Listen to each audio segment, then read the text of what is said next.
नमस्कार, मैं अनामिका अजय मिश्रा। आज पुलवामा में आतंकी हमले की तीसरी बरसी है। भारत दुश्मन देश के कायराना हमले में शहीद हुए अपने वीर सपूतों को याद कर रहा है। पीएम मोदी, सीएम मनोहर लाल समेत दिग्गज नेताओं ने शहीदों को विनम्र श्रद्धांजलि दी। आज पूरा देश अपनी भावभीनी श्रद्धांजलि पुलवामा में शहीद हुए 40 जवानों को दे रहा है। पूरा देश अपनी अश्रुपूर्ण श्रद्धांजलि उन्हें दे रहा है। उन्हें देश याद कर रहा है जो पड़ोसी देश के कायराना हरकत का शिकार हुए थे, लेकिन तब भी पूरा देश डट कर खड़ा था। पुलवामा आतंकी हमले की तीसरी बरसी है। आज प्रधानमंत्री नरेंद्र मोदी ने भी ट्वीट करके श्रद्धांजलि दी। सीएम मनोहर लाल ने लिखा है कि जवानों का बलिदान देश सेवा के लिए प्रेरित करेगा। इस पूरे आतंकी हमले का सूत्रधार था डार, जो इस आतंकी हमले का शिकार भी बना था। 26 फरवरी 2019 की रात वायुसेना ने एयर स्ट्राइक की। इसके बाद बालाकोट को याद कर लीजिए। हालांकि ना कभी पुलवामा की जिम्मेदारी पाकिस्तान ने ली। एक वीडियो जरूर जारी किया गया था पुलवामा हमले की जिम्मेदारी लेते हुए। उस वीडियो की जब पड़ताल की गई तो उसका आईपी एड्रेस पाकिस्तान का निकला था। उसके बाद बालाकोट को अंजाम दिया गया। उसके बाद एयर स्ट्राइक को अंजाम दिया गया भारतीय सेना की तरफ से, जिसमें 350 से ज्यादा आतंकी ढेर किए गए थे। हालांकि पाकिस्तान ने कभी भी इसे स्वीकार नहीं किया कि इस तरह का कोई एयर स्ट्राइक हुआ भी था।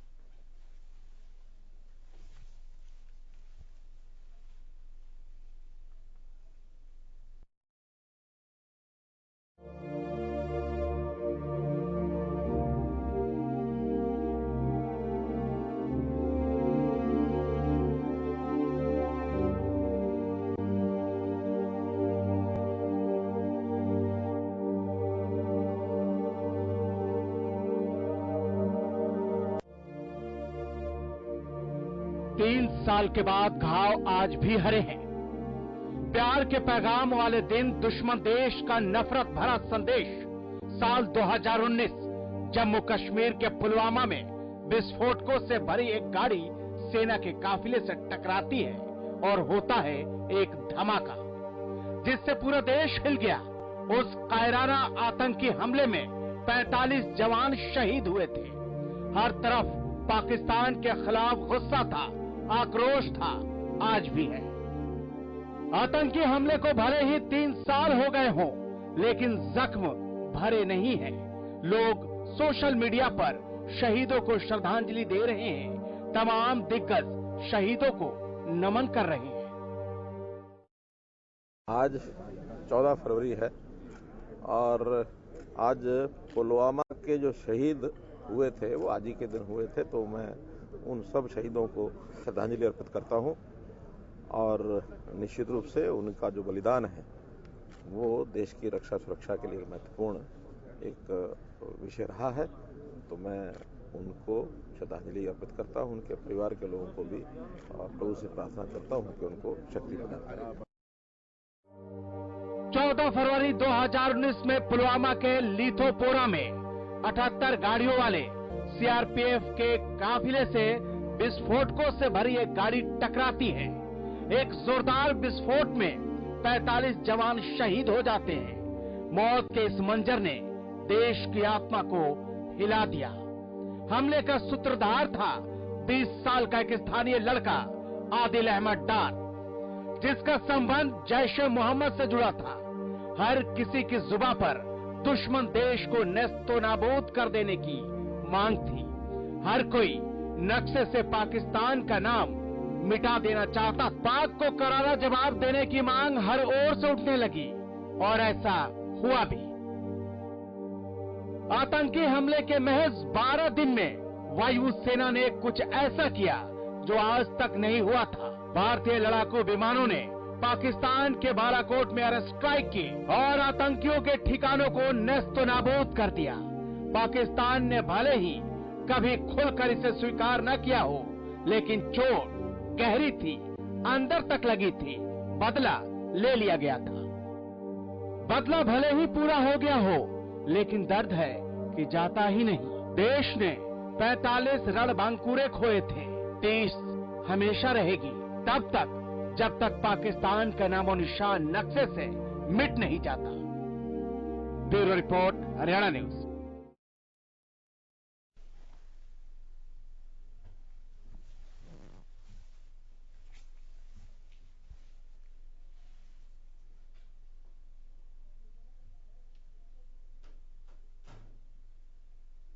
तो पुलवामा का दर्द अभी गया नहीं है। तीसरी बरसी है।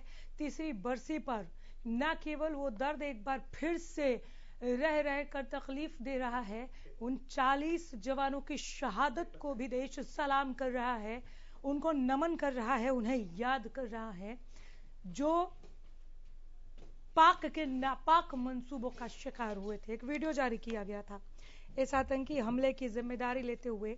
एक बार फिर दोहरा रहे हैं उस वीडियो का आईपी एड्रेस पाकिस्तान का, जिसके बाद भारत ने एयर स्ट्राइक करते हुए इसका करारा और मुंह तोड़ जवाब दिया। आतंक के मुंह पर तमाचा था वो एयर स्ट्राइक, जिसमें कई आतंकी हमलों को जवाब देते हुए कई आतंकियों को मार गिराया गया। रिटायर्ड कर्नल सुखविंदर राठी इस वक्त हमारे साथ हरियाणा न्यूज के स्टूडियो में मौजूद हैं। कर्नल साहब नमस्कार। नमस्कार। पुलवामा को आज भी देश भूला नहीं है, वो दर्द आज भी कहीं ना कहीं ताजा है। बिल्कुल। अगर हम अपने वीरों को भूल जाएंगे तो हम अपना इतिहास मिटा देंगे। आज के दिन लोगों को वैलेंटाइन डे तो याद है, मगर उनको ये याद नहीं है कि आज के दिन 40 हमारे वीर जवानों ने पुलवामा में अपना शहादत प्राप्त की थी। और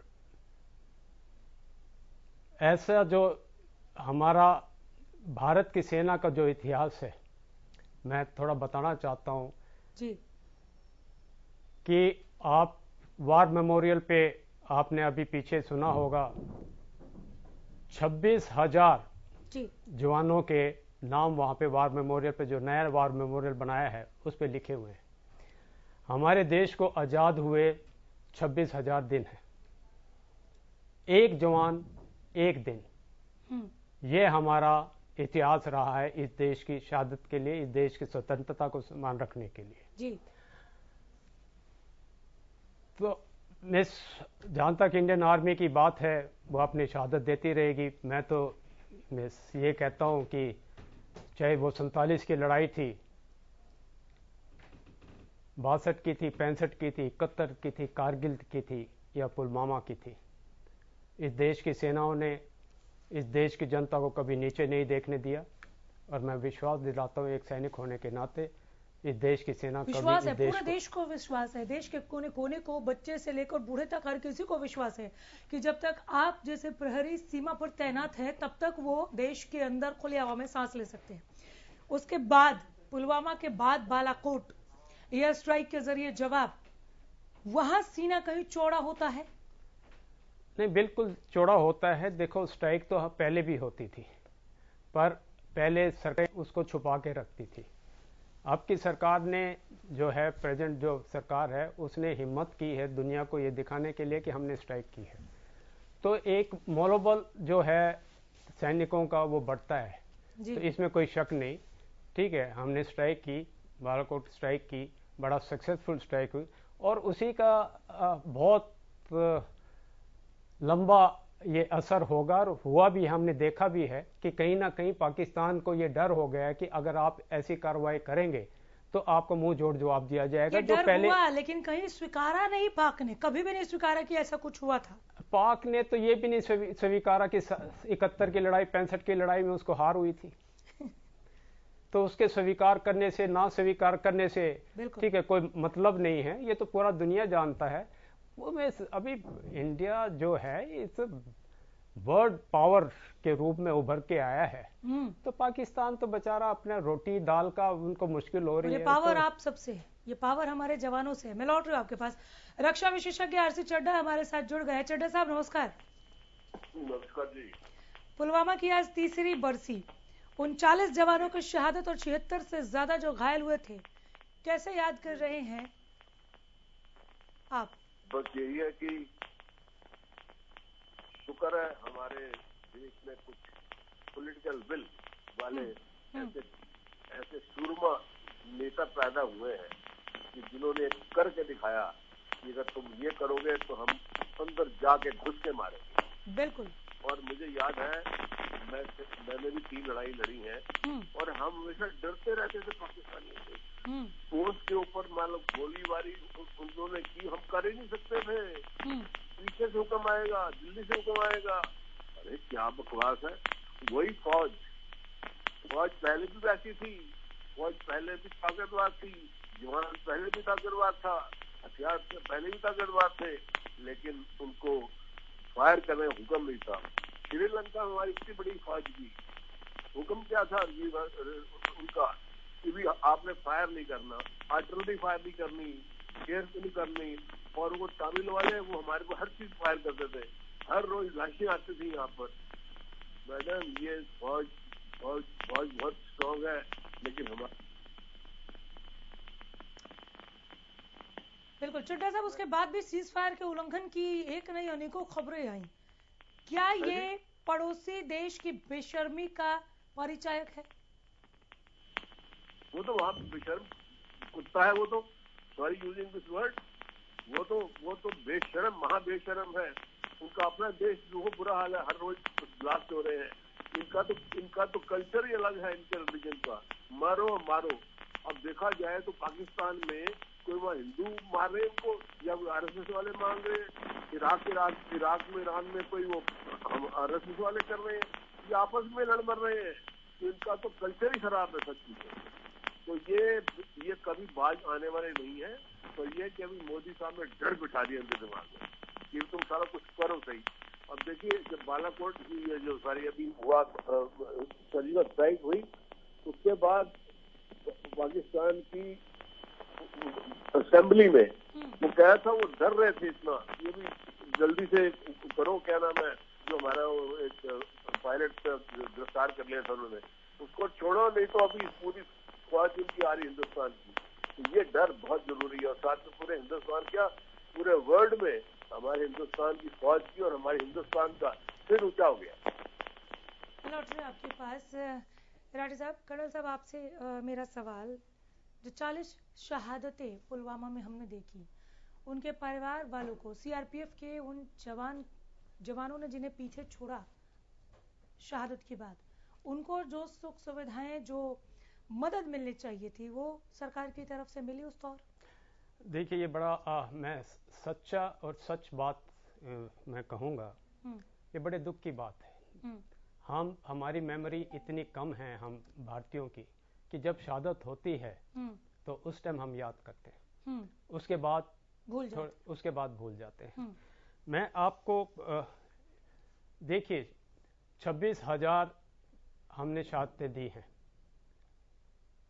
शहादतें दी हैं, पर बलिदान परिवार का है। बिल्कुल। बलिदान उस विधवा का है जिसके पेट में बच्चा है, और वो फिर भी ये कहती है, जब उससे पूछा जाता है कि आपको अपने पति के बारे में क्या कहना है, तो वो कहती है ये जो बच्चा है इसको भी मैं फौज में भेजूंगी। आपको याद होगा जब पुलवामा का इंसिडेंट हुआ था तो मेजर डडवाल, उनकी पत्नी उनके कफन के ऊपर बैठ के उसने अपने पति से शिकायत की थी कि आप कहते थे कि आप मुझसे प्यार करते हो। आपने टीवी पे देखा भी होगा। बिल्कुल देखा। उसने कहा था, अपने पति को शिकायत करती है कि आप कहते थे आप मुझसे प्यार करते हो, आप मुझसे नहीं, आप इस देशवासियों से प्यार करते थे जिनके लिए आपने जान दी। ये जज्बा है। बामल गांव के सिपाही संदीप, उनकी पत्नी एक 24 साल की विधवा, जिसका चाचा ने कारगिल में बलिदान दिया, उसके बाद पुलवामा में संदीप ने बलिदान दिया। जब उसकी पत्नी को से पूछा गया कि आप क्या कहना चाहेंगे, तो वो कहती है कि मैं भगवान से ये प्रार्थना करती हूँ कि मुझे हर जन्म में संदीप जैसा जवान मेरा पति बने। ये इस देश के लोगों की, इस देश के परिवारों की सोच। अब आप मेजर आहूजा पंचकुला के, उनकी डेथ हुई वो शहादत हुए तो उनकी पत्नी ने क्या कहा? उनकी पत्नी ने कहा कि जो अधूरा सपना आप छोड़ के गए वो मैं पूरा करूंगी, आज वो फौज में है जी। ठीक। तो इतना बड़ा बलिदान, ये किस्मत है इस देश की कि इतना मोटिवेटेड परिवार, एक जवान इतना मोटिवेटेड है, एक परिवार इतना मोटिवेटेड है। आपने कारगिल की लड़ाई देखी होगी। मैं आपको दावे के साथ कह सकता हूं कि कारगिल की लड़ाई केवल एक ही फौज लड़ सकती थी और वो थी इंडियन आर्मी। अदरवाइज पहाड़ के ऊपर चढ़ना, उनको तो ऊपर जो बैठे थे उनको तो गोली की जरूरत नहीं थी, वो तो पत्थरों से ही मार देते। मगर एक के बाद शहीद होते रहे, शहीद होते रहे, एक के बाद एक अटैक करते रहे और वो जीती। इससे बड़ा बलिदान और क्या होगा जी। मगर मुझे दुख की बात कहनी पड़ रही है। मैं आपकी थोड़ी परमिशन लेके मैं बताना चाहूंगा कि मैं अभी फरीदाबाद से आया। मैं अगर आप कैमरा वो मिस करेंगे तो मैं दिखाता हूं। ये विंग कमांडर सुरेंद्र दुग्गल जी हैं। जूम करें जरा जी। ये विंग कमांडर सुरेंद्र दुग्गल जी हैं जिनको बदमाशों ने उनके घर में पीटा है। मैं अभी वहीं से आ रहा हूं और पुलिस ने इनके ऊपर एफआईआर दर्ज की है। ठीक है। जी सर बोलिए। इनके ऊपर एफआईआर दर्ज की है। मैं एक जवान जो अपना सारा जीवन इस देश की रक्षा के लिए अपने परिवार को छोड़ के, आपको पता होना चाहिए एक जवान एक टाइम पे 3 परिवारों को पालन करता है। एक खुद जहां पे वो पोस्टेड होता है, जहां पे उसके बच्चे रहते हैं और मां बाप। एक टाइम में वो 3 परिवारों का ध्यान रखता है, 3 परिवारों को पालता है। उसने अपने बच्चों ने देखा नहीं होता है। मुझे याद है जब मेरी बेटी जब मेरे पहली बार जन्म होने के बाद पहली बार कारगिल के टाइम पे वो वहां पे आई, जम्मू में जब हम मिले तो वो मुझे देख देख के चिल्के मार रही थी कि ये कौन आ गया, क्योंकि मैं यूनिफॉर्म में था। वो डर रही थी। ठीक है, ये इस प्रकार से हम वो कहते हैं to see a child growing, देने के बाद भी इस त्याग और बलिदान को याद ना रखा जाए तो तकलीफ होती। और ये आपके उदाहरण है आपके सामने एक विंग कमांडर को। बिल्कुल बिल्कुल सर। चड्ढा साहब भी हमारे साथ बने हुए हैं। सर 39 सीआरपीएफ के शहीद जो रहे, उनके परिवारों को जो सपोर्ट मिलना चाहिए था वो मिला उस दौर? मैडम हम क्या बताएं, आप सबको मालूम है। आप लोगों को मीडिया को रोज रिमाइंड करवाना चाहिए लोगों को। जब तक आप एक्शन पूरा नहीं करेंगे ये क्या करेंगे? ये जितने भी हमारे नेता हैं, ठीक है, ऊपर वाले से हुक्म पास करता है, नीचे जो स्टाफ बैठे हुए हैं, वो जो आईएएस अफसर हैं, वो क्या कर रहे हैं? उनकी जिम्मेवारी नहीं है क्या? डिफेंस मिनिस्ट्री की जिम्मेवारी नहीं है कि जो उनको प्रॉमिस किया उनको मिला जाए? ये भी भाई साहब कौन बोले, बहुत अच्छा बोल रहे हैं, ये बिल्कुल दुरुस्त सच्चाई बोल रहे हैं। ये इतनी शहादत देते हैं हम लोग, हम परिवार से दूर रहते हैं। परिवार जब शहीद हो जाता है तो कितनी परेशानी झेलनी पड़ती है। और शिविर में जब ये ऐसा हमारे को एटीट्यूड मिलता है तो बड़ा दुख होता है हम लोगों को। इस दुख से कैसे उबरा जाएगा सर? आपको क्या लगता है जब पुलवामा होता है उसके बाद बालाकोट करके जवाब दिया जाता है, उसके बाद भी अगर कहीं पर कुछ छूट जा रहा है तो वो क्यों? इच्छा शक्ति नहीं है या क्या वजह है? इच्छा शक्ति है मैडम। ऐसा है जो हमारा सिस्टम बना है, जो ये आईएएस अफसर जो ब्यूरोक्रेट है, हर चीज रोक के रखते हैं। अरे क्या, हम इतना बड़ा कंट्री है, इतना बड़ी हमारी इकोनॉमी है, क्या 15 करोड़ नहीं ले सकते? ये सिस्टम खराब है हमारे, ये सिस्टम दुरुस्त होना चाहिए। मुझे याद है जब जॉर्ज फर्नांडिस वो हम अपनी 2 महीने की छुट्टी वहाँ ग्लेशियर में मनाने जाते थे।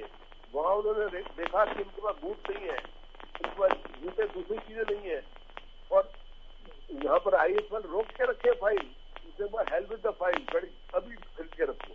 तो इन्होंने कभी इनके ना तो इनके बच्चे कभी फौज में गए हैं, ना इन्होंने कभी बॉर्डर देखा है। इनके लिए तो फौज हम ठीक है अभी सिखा लेते हैं, तो मरने के लिए बैठे हुए। इनका ये एटीट्यूड है, सॉरी टू से।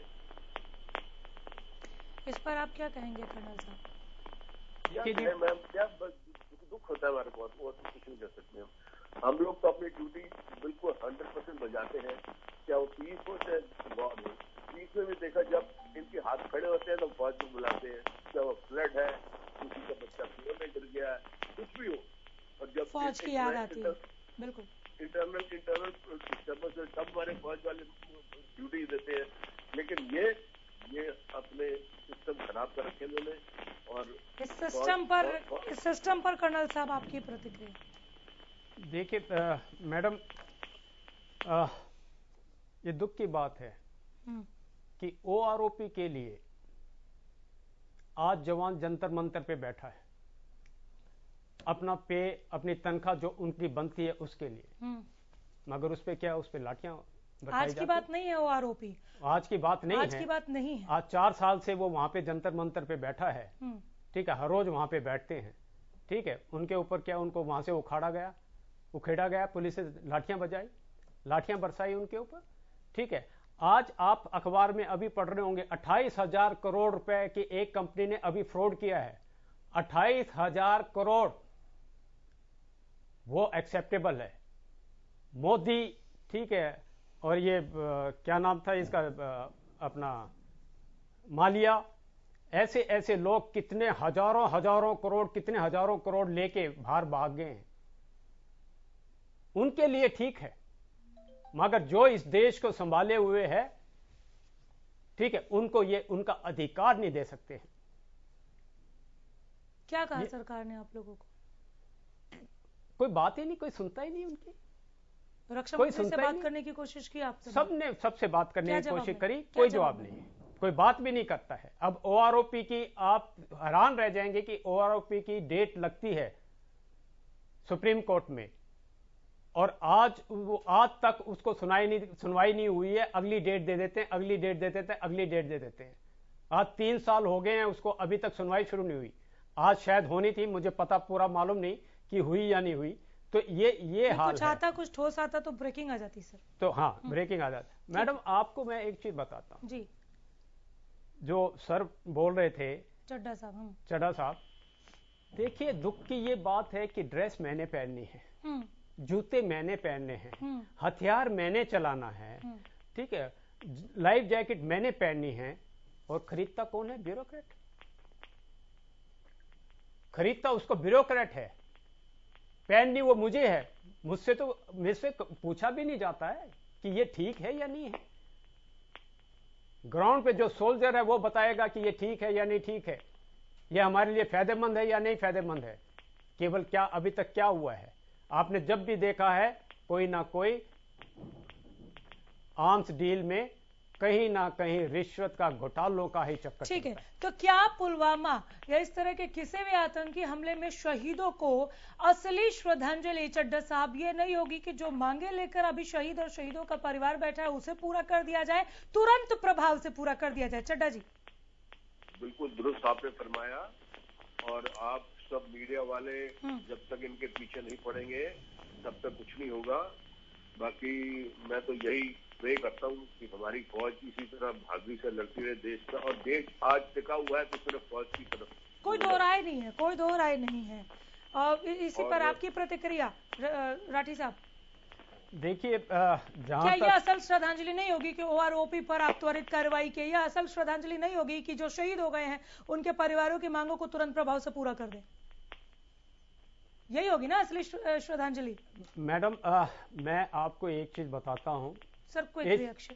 इस देश का जो सिपाही है, ना उसे पैसे चाहिए, ना उसे कोई पद चाहिए, ना उसे कोई रैंक चाहिए। अगर वो किसी चीज का भूखा है तो वो मान और सम्मान का भूखा है। वो दे दे, आप केवल हमको मान और सम्मान दीजिए, हमारे लिए बहुत है। बहुत बड़ी बात, और ये कहने की नौबत नहीं आनी चाहिए। चलिए, बहुत शुक्रिया, आप दोनों का वक्त दिया आपने।